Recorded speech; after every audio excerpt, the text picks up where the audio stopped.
Madame la Présidente, mes chers collègues, ce dossier de contrat de territoire 2018-2020, avec 544 pages, représente une somme de travail et réflexion importante et nous l'approuvons dans sa totalité.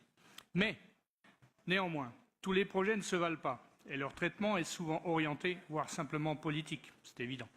Il est évident que la réunion plus ou moins équitable des deux régions pose encore de nombreuses difficultés, mais c'était votre choix socialiste.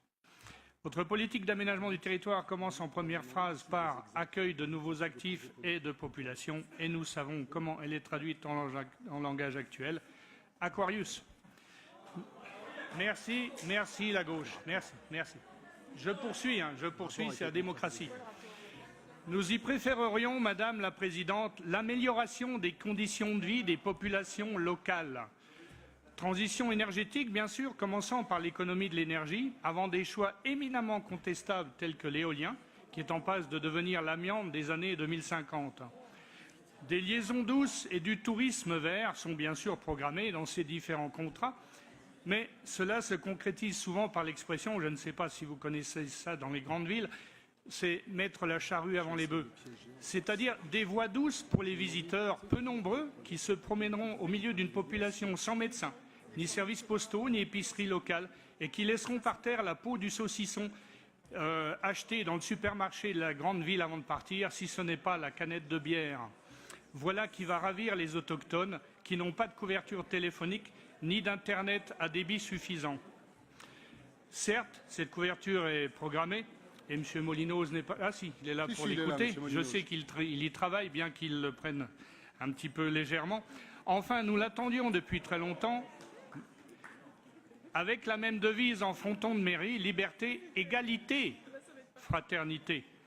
Programmée aussi par vos soins la lutte contre l'étalement urbain. C'est très bien pour les conduites d'eau, d'égouts, les services de mairie, ramassage poubelle, mais le particulier, les familles qui quittent les villes, que cherchent-ils à votre avis ?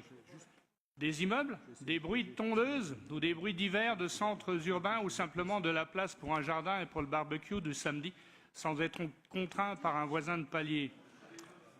Avant les voies douces, réinstallons dans les campagnes des bureaux de poste, des écoles, des cabinets médicaux et toutes vos études dispendieuses n'auront plus lieu d'être. On va économiser, comme le dit M. Joyandet. Le système marche à l'envers. Vous établissez un schéma de subvention dans lequel tout doit entrer. C'est l'inverse qu'il faut faire. Erreur, demandez aux maires, voire à la population ce qu'ils désirent et contentez-vous de les accompagner. Vous économiserez des frais d'études et les familles ne quitteront plus leur ruralité.